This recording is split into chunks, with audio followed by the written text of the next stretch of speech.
There was a super boring Democrat debate last night. I'll tell you what you need to know from it, though. Also, more testimony from bureaucrats who are way too self-important. Impeachment, they say, is what this is all about. And Ann Coulter was at Berkeley, and libs freaked out. That and more coming up.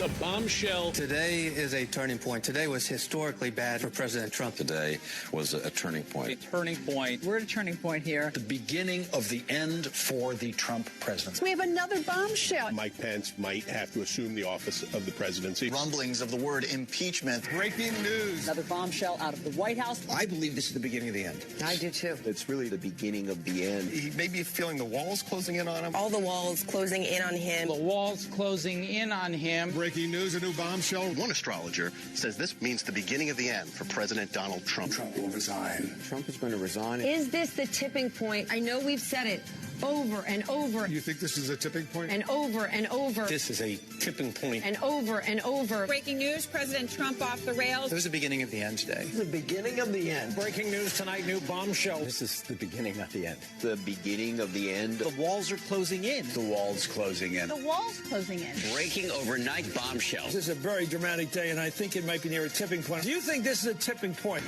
December 1st, 2017, you can mark it down. This is the day that everything changed. The beginning of the end? Beginning of the end. The beginning of the end. The beginning of the end. The beginning of the... We begin tonight with the bombshell. Donald Trump is in a lot of trouble. Welcome to the Buck Sexton Show, everybody. Hope you enjoyed that. It kind of gave it away at the end. I was going to play that and then say, oh my gosh, I guess the testimony yesterday was really bad on Capitol Hill. Sondland, who's kind of all over the place, doesn't really remember certain stuff, doesn't really remember other stuff. Sondland is the final nail in the coffin of the Trump presidency. But it turns out all of that, and those are all different media sources, media voices. The beginning of the end. The walls are closing in. This time he has gone too far. That was all from 2017. It's going to be 2020 soon, folks. A normal person would see this. A normal person would view what has happened over the last few years and think, wow, Democrats are emotionally and psychologically broken by this president. They can't handle the prospect of 4 more years of this president. And so they will go along with whatever the leaders of the Democrat Party and the media, their leaders really, go along with whatever they say that has any possibility, even any prospect of getting rid of Trump somehow, either through an impeachment proceeding or through the ballot box, assuming that impeachment makes Trump a far less palatable candidate to those independents and centrists and undecideds in about half a dozen states. That will be the determining factor in who gets to be the president of the United States next. The presidency has become far too powerful in this country. We have way too much of a fixation on it. This has become in our constant media environment where everyone carries around little screens of commentary and information and propaganda all the time, and we're like a bunch of lab rats engaged in the constant interplay on social media and arguing with people and fighting with people. And we care way too much as a country now about the presidency. But part of that is the presidency has become far too powerful, and that's maybe a conversation we can have another day. And that's a general thing. That's not this president. That's the presidency overall. I have to tell you, I watched the Democrat debate last night, and it was stunning me because the big things, and we'll get into some of the policy specifics, and also I know Fiona Hill is testified this morning on Capitol Hill, and some other guy who's another State Department guy. It's like the interagency consensus was very important for de-corruption in eastern Ukraine. I swear, it's a good thing these bureaucrats who work at the State Department aren't really self-important and think that their work is changing the world for the better when it's not, because that would be kind of awkward. And Fiona Hill, I like how she starts off this morning by saying She has a very particular kind of British accent too. I'd have to listen to it some more to be able to try to mimic it for you here. But she starts off by saying that she just wants to answer questions and understands that that's what's most important. And then she launches into my family hails from like a part of England where George Washington was born. I'm like, oh, of course. Every bureaucrat now gets their moment. Gets their 15 minutes of congressionally mandated fame. Fantastic. Isn't this just wonderful? But I figured we would start today with the Democrat debates and then perhaps make our way into this Russia stuff, which, can you imagine, my friends? This is going to be the fixation of Congress and the news media for at least another couple of months, maybe even another 3 or 4 months. We're going to be talking about this. People, did you hear the ambassador say to the other ambassador who heard from the ambassador who believed that someone told Trump that there was another ambassador who should do a thing that he didn't do? Did you hear that thing from that person who heard all the way down the line? Yeah, I guess. At some point. Libs are crazy, though, folks. I keep saying it. I don't mean that, like, as some guys, when they break up with somebody, and this is a classic thing, at least I can just speak to the New York life here. They break up with their girlfriend. Most of my male friends say, oh, man, she was crazy. They don't mean she's actually crazy. That's like a throwaway. I don't mean it that way. I mean that the Democrats have something has gone wrong. There's a problem. They have been brainwashed, they have been propagandized so thoroughly that the normal processes that the rest of us can engage in to look at an issue, it no longer counts. It no longer works.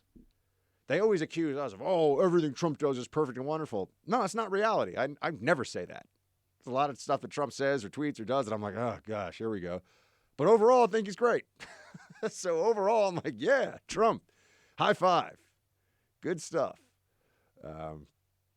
Meanwhile, the libs run around saying that the world is going to end in 12 years. I think it was actually, according to Bernie, it was going to be 8 years last night. And so I think that's a perfect time for us to get into the debate from last night. Let's start with Bernie. Everybody's got a Bernie Sanders impression. I think my Bernie Sanders impression is better than a lot of the other Bernie impressions out there, but I realize it's not really a very hard one to do. So now everyone's like, Bernie Sanders is running around. He does the sort of one eye a little bigger than the other eye. He waves his hand in front of his face, and he yells about, we need a political revolution in this country. The whole thing. Also, apparently, we're all unless we vote for Bernie, we're all going to die. This is what he's saying, folks. Play 22. Now, I disagree with the thrust of the original question, because your question has said, what are we going to do in decades? We don't have decades. But the scientists are telling us that we don't get our act together within the next 8 or 9 years. We're talking about cities all over the world, major cities going underwater. We're talking about increased drought, talking about increased extreme weather disturbances. The United Nations is telling us that in the years to come, there are going to be hundreds of millions of climate refugees, causing national security issues all over the world. Yeah, cities are going to be underwater. This was the Democrat presidential primary debate last night on MSNBC Crazy. And it was just stunning hearing these people talk about this stuff. And they think that this is smart. They think that this is what we should be told, that the American people need to hear this.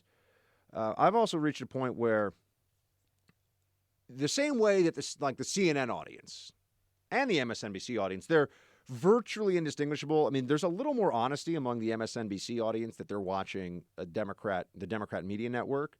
There are still people who watch CNN who think that they're sophisticated news watchers because that's real journalism and it's neutral and nonpartisan. Those people are not very smart. But there are people. I meet people. I come across people that think that. But the same way that I believe that most of the media, most of the audience rather, of those channels and other channels like them is in on the joke at this point, or is in on the scam, I should say. They understand that this is all about taking down President Trump. They realized that this is dirty tactics to get rid of someone that they don't like. That is true. I also think that with climate change, increasingly there's an understanding that nobody really believes this stuff.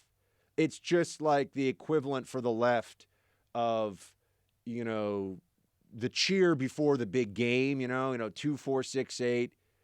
Who do we climate change hate? I mean, it's like, it's a mantra. It's something mindlessly repeated by all these different leftists that it signals to each other that they're on the same team. It's like the verbal, secret handshake of leftism now is climate change. I mean, none of them really, I don't think, well, I shouldn't say none of them. Most of them don't really believe the actual words that they are saying, because they would act quite differently if they did. I mean, if they really thought that we had 8 or 9 years before cities are going to be underwater. I mean, we can go back and watch An Inconvenient Truth from, 2005?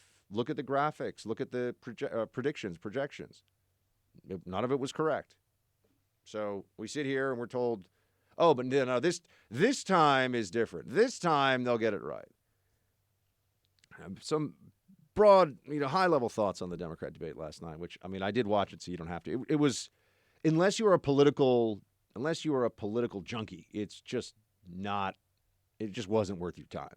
I'll be honest with you. I mean, the few minutes we'll spend on it here today, hopefully will give you everything that you would ever need to know or want to know about the Democrat debate. It was funny to me to see MSNBC go through from what I could tell, make it so clear that they had really no interest in asking anybody tough questions. There's nothing about Hunter Biden, Burisma stuff for Joe Biden, and Hunter Biden's got a whole other problem on his hands, if you saw the news yesterday, situation that he has to handle now. But, Hunter Biden, there was nothing about, nothing tough for Mayor Pete.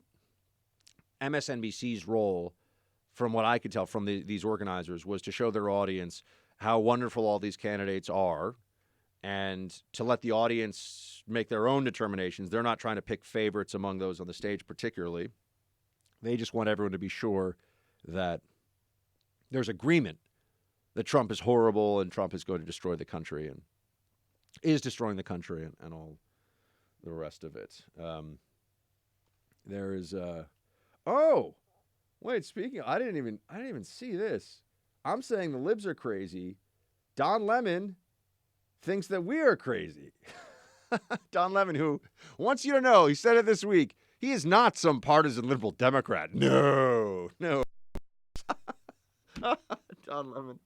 Oh, my God, CNN, you're so funny, man. You guys. Oh, yeah, you're journalists. You're a journalist. You have people like Bro Cuomo and Don Lemon running around. But sure, you're all about just the facts. Play 18, please.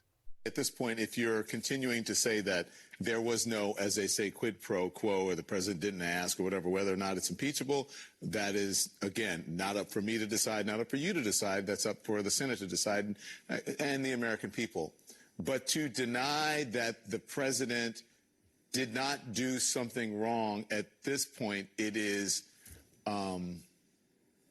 it's political.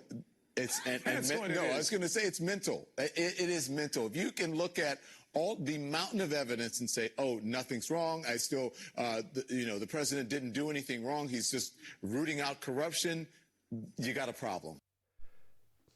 I put this to you, my wonderful audience, as jury of this issue.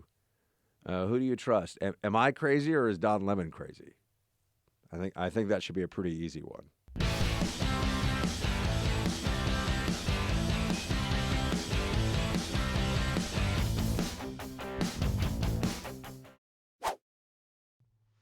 The vice president, he has sworn me into my office as a hero. This week, I hear him literally say that I don't think we should legalize marijuana. I thought you might have been high when you said it. and let me tell you, because marijuana in our country is already legal for privileged people. And the war on drugs has been a war on black and brown people. Now, he's saying the war on drugs is a war on... Now, first of all, I will give credit that was Cory Booker's best moment and funniest line of the night. It was funny.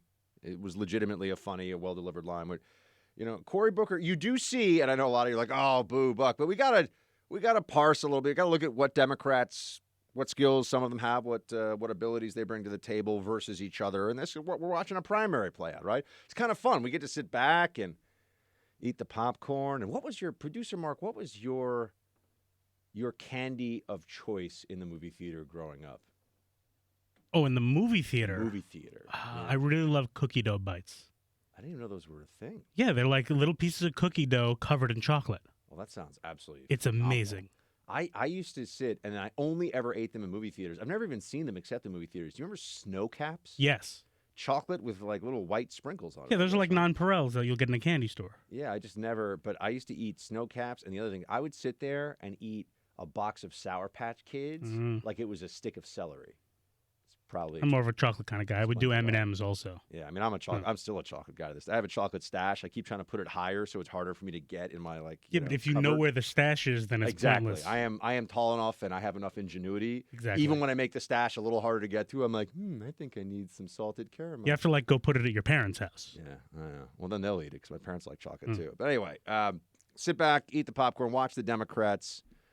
Yeah, because I was never a popcorn guy in the movie theaters. I like it at home. I don't like movie theater popcorn that much. Anyway, you sit back and watch the Democrats have all these fights with each other. Cory Booker occasionally has a moment where you go, oh, okay, I can see why they have this belief that maybe he's really a national level politician, why the media likes him. I think he had that last night. But now I get to say that even when you have a moment with a Democrat like that where he comes forward and has a good line or has a moment, you look at the policies and things that they're saying. I mean, he says that the war on drugs is a war on black and brown people. What is the single biggest component of the war on drugs right now? By far. Opioids. Getting about 65 to 70,000 people a year dying from opioids. A solid, large majority of those people are actually white. A lot of them are white and either suburban or rural Americans.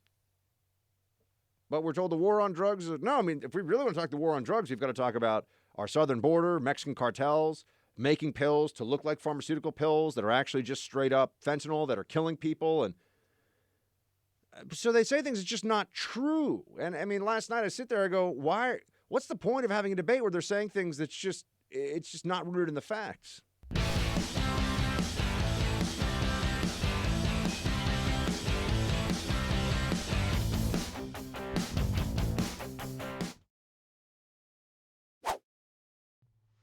Oh, and just continuing for a moment here with Cory Booker and what he said about China, too. He said that Trump isn't tough enough on China. That Trump isn't being tough on China. Because there's this line, Democrats, they have these places where their narrative contradicts other parts of the narrative, and they don't really understand or care to deal with that. They just say, well, I'll hold these contradictory positions. And on China, we are told that because Trump likes dictators, they always say this, he likes strongmen, he likes Putin, he likes all the rest of it. On China, they say he's not strong enough. And I sit here and point out that Trump has confronted China in a way that his presidential predecessors, stretching back 30 years, have been just flatly unwilling to do. And he has started a trade war with China. And China's economy is the shakiest it has been in 30 years. Largely as a result. And also you have protesters in Hong Kong who are posing a real challenge to the entire system in Beijing of communist central rule. Okay. And Trump is not strong enough on China. It's just, Trump isn't strong enough on China. That's a stupid thing to say. It's just fantasyland stuff. It doesn't, compared to what? Compared to whom? Don't even get me, we're going to get into Obama-Ukraine stuff later, but people seem to forget. People seem to forget that it was while Obama was president that Ukraine was invaded by Russia, that Crimea was taken from Ukraine, that the Russians or Russian missiles in the hands of Russian-backed separatists in Ukraine shot flight MH17 out of the sky, killing over 200 civilians on a Malaysian Airlines plane. That all happened while Obama was president. Obama wouldn't give Javelin missiles despite all of that happening, wouldn't give lethal aid to Ukraine despite the desperate need for it. And Trump is Putin's puppet? Trump isn't strong enough on Ukraine? Does anyone want to actually challenge these imbeciles running around on the stage last night and the different moderators and all the Democrat talking heads with reality, or no? Never actually do that. Okay. I'm glad that we've made our way through that one. What else was of note last night? Kamala Harris. Kamala Harris tries. She really tries. She wants us to think that she's just a moment away from breaking through and breaking out of this pack of Democrats and becoming a front-runner candidate. And let me just play for you when she's asked why she should be president. Here's what she said. Play 25. We're in a fight. This is a fight for our rule of law, for our democracy, and for our system of justice. And it's a fight we need to win. And to fight this fight, I believe we have to have the ability to not only have a nominee who can go toe-to-toe with Donald Trump, and I have taken on Jeff Sessions, I have taken on Bill Barr, I have taken on Brett Kavanaugh. I know I have the ability to do that.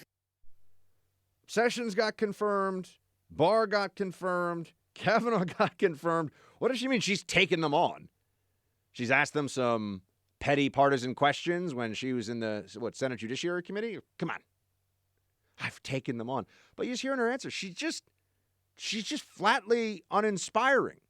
I mean, she's just not somebody that even Democrats can get excited about. I mean, the media really wants to get excited about her as a candidate, but there's just not, it's not going to happen. There's not enough there. And she also loves to say this thing. She comes back to it, justice is on the ballot.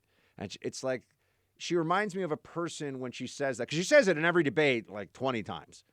And she reminds me of that friend you have who has a joke that he keeps telling, and you've been around him telling it a few times, and it's never funny. Like, the joke always falls flat, and people go, womp, womp. But they're like, no, I'm going to tell the joke again this time, and everyone's really going to like it. No, justice is on the ballot it's cheesy. It's a ridiculous little canned phrase, but she keeps repeating it because I'm sure some consultants have told her. It brings up your background as a prosecutor. So she should just do everybody a favor, really, I think, and bow out of this thing sooner than later. But the one interesting thing last night with Buttigieg, and I guess we don't have the Tulsi and Buttigieg going after each other on stage clip. Maybe we'll pull that for later. It was an entertaining exchange where they were talking about foreign policy and what they would do respectively on foreign policy. The black community and support in the black community for different Democrat candidates. Here is Joe Biden is by far still the favorite candidate on the Democrat stage there of all those Democrats running this primary. He is the favorite of black primary voters. And here is what was sent. Play 23. I'm part of that Obama coalition. I come out of the black community in terms of my support. If you notice, I have more people supporting me in the black community that have announced for me because they know me. They know who I am. 3 former chairs of the Black Caucus. The only African-American woman that ever been elected to the United States Senate. A whole range of people. No, my point is... That's not true. The other one is here. I said the first. I said the first African-American elected. First African-American. So my point is that one of the reasons I was picked to be vice president was because of my relationship, long-standing relationship with the black community. I was part of that coalition. I mean, really? First of all, I said I came out of the black community in terms of support. I mean, he's trying to pull a save there. Everyone's like, what? Yes, we know you were Barack Obama's vice president. You were his vice president because Obama had zero foreign policy knowledge or experience, and Biden had been in the game a long time. They figured they'd put this guy. And also, nobody was worried about Biden, overshadowing or outshining the star power of Barack Obama. So, but I just think it's funny. Biden, the senator from Delaware, which is not known for having a particularly large minority community as a state, but he's all. I mean, but I understand from the community, from the perspective of the black community. If you want certain policies, you go with the guy you think is going to win, and Democrat apparatus hasn't come up with a better front runner yet than Biden. So it's kind of like, I guess this is going to be our guy, because if we want things that Democrats want. And this is where Mayor Pete has a big problem. Mayor Pete has, from what I understand, almost statistically, I'm sure there are, African-American primary voters who are voting for him. I mean, I'm guessing. I don't know what the numbers are. But statistically has like a zero level support. And especially in some states like North Carolina, you look at some of the earlier primary states for Democrats, and African-American support is very, very important to anybody who really wants to be the nominee. I mean, I also think that this was a big problem for Bernie Sanders when he was running against Hillary Clinton. Bernie Sanders, another senator from one of the, by population, one of the whitest states. It might even be, I think Vermont might even be it's certainly in the top like 3 or 4. I think it might be the whitest state in the country. So there was the issue of where was the minority support for Bernie Sanders, and it was minorities. And isn't it interesting? There is a feeling of, or there's something a bit like deja vu here, because Hillary Clinton had support from the minority community because of who her husband was, and now we have Joe Biden getting support from the minority community because he was Barack Obama's vice president, basically. So that was on display last night. There's not really a whole lot beyond that to take from the debate that was really worthwhile. I have to tell you. I mean, as I was watching it, they said it's all the same stuff. I mean, Elizabeth Warren was defending her wealth tax. We're just going to take more money from the billionaires. They can afford to pay more. The government works for the rich, and it doesn't work for the common people.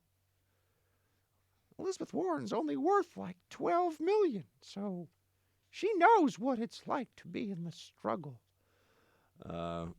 Nobody last night had a standout performance. Nobody. I mean, the debates are always forgotten relatively quickly, and there is a lot of evidence, both statistical and anecdotal, that these debates don't really move the needle politically, regardless of what happens. But this one was forgotten right away. I mean, this one was like nobody cared. Nobody really wanted to be there. MSNBC wasn't even really interested. Oh, here we go. Here's Politico writes, why Pete Buttigieg, it's funny, I didn't even see this till now, but I said they wouldn't ask any hard questions. Why Pete Buttigieg got a pass in the debate. The mayor took a few small hits, but for the most part, rivals want to see if his rise in Iowa is real before trying to drag him down. Oh, no. Well, that's a little bit of a different spin than what I was thinking. I feel like the moderators gave Mayor Pete a pass on all this. Didn't ask him any tough questions at all. I mean, being mayor of South Bend, Indiana, I mean, no offense to any South Bend residents. I mean, I know we got Fort Wayne in the house, one of our wonderful affiliates in Indiana, but Mayor Pete running South Bend is not exactly a stepping stone, you would think, to being the president of the United States. But yeah, he didn't really get much in the way of harsh attacks from the moderators. Because, I mean, look, Rachel Maddow doesn't want to be seen as attacking Democrats. Just at the end of the day, or any of the other, Andrea Mitchell. By the way, what's Andrea Mitchell?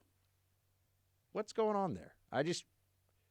What is like? Why? I mean, just been around, just been in the game a really long time. I guess I just kind of wonder. Maddow has a shtick. She has a thing, and she does present well, and she's quick, she's clever. I don't, I'm not going to lie to you and pretend like these things aren't true when they are. Her show is ridiculous. It's always, and then this guy in 1975 in Russia talked to this other guy. Oh no, wait! In 1982, a Ukrainian oligarch had a sandwich next to. It's like, and at the end, and Russia collusion. You're like, no, it's not Russia collusion, but nonetheless, here we are. I just don't. I didn't even know who some of those other I didn't even know who some of the other I was going to say Democrat moderators, MSNBC moderators of the Democrat debate, which is the same thing as Democrat moderators. But there was. I don't think anything last night was a bust, a wash, boring, nothing. I'm sitting there on the debate. I was like, oh gosh. So I feel like if nothing else, I can provide you team the service of making sure that you don't feel the need to go back and watch this or read the transcript of this or anything else. It was just, I'm not going to say the thing.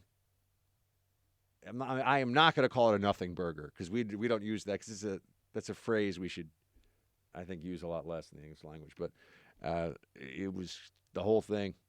There's the usual stuff. And they referred to, I'm trying to think what sticks out to me. They referred to abortion as a human right. Not a human right for the tiny human in the womb, but they referred to, what else? There were a lot of things that they said that I was a bit taken aback by, but not anything out of the ordinary. It's the usual stuff. They did ask if Biden got the question, if he would consider prosecuting Trump, and he didn't say no. And that's something that I the same way that I've known all along that Democrats were going to impeach the president, and I've been saying it here on the show, so you know that I've been saying it all along. I do believe that it is not out of the question that Democrats would try to bring criminal charges against Trump if they had the White House. I think they would bring criminal charges after he left office. They don't care what it would do to the country. And even if it was flimsy, if the charges were ridiculous and didn't go very far, just the bringing of charges, that's how anti-Trump, how psychotically opposed to this guy they've become. That's really where it is now. Whatever they have to do to placate a left-wing base, and we'll talk more about it. You could see the left-wing base on display last night at the Ann Coulter speech. I wasn't there, obviously, but I saw video of it. Ann Coulter speech in Berkeley. And there was also an event at, I believe, Chico State College or something. I don't know this place. But there was a guy doing a walk away. Mark, do you know this walk away thing? I've heard of this a little bit. I guess it's like, don't be a Democrat anymore. Anyway, there was an event there too, and videos circulating now.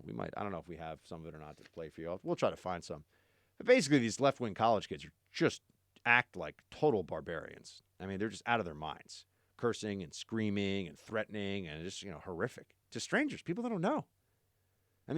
If you ever feel the need, if anyone ever feels the need to spit on or threaten a total stranger because they don't like their political, this is what psychopaths do. Like, this is for crazy people.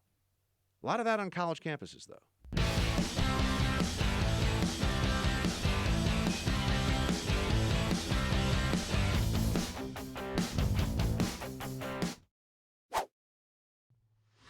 Just in the same way, I think that we have to, when you guys were talking about how we have to be more moderate or move to the center, that's how we're going to win next year. See, to me, I think moving to the center, I am the center. I am the mainstream now of the Democratic Party. The majority of Americans agree with me and Bernie on all the issues, whether it's health care for all, whether it's climate change, minimum wage, mass incarceration, but down the whole list. The American people have moved left. Unfortunately, there's some truth to what Michael Moore there is saying. He's exaggerating and he's wrong, but there's some grains of truth to what he says in that the Democratic Party has moved far to the left, no question about it. Look at the candidates that are up there now. What would be even more left? What would move the Democratic Party even further left than what they're already proposing? radical escalation of taxation, government takeover of the entirety of the healthcare system, free college for everybody, free childcare for everybody, mass redistribution of wealth through the means of climate change reparations paid to the developing world, climate change legislation that would give them, or climate change executive orders, control over everything in your life. How much further left could the Democratic Party really go before they really should start just wearing Che Guevara T-shirts all the time? I'm just wondering. I guess they already wear those T-shirts, but you know what I mean.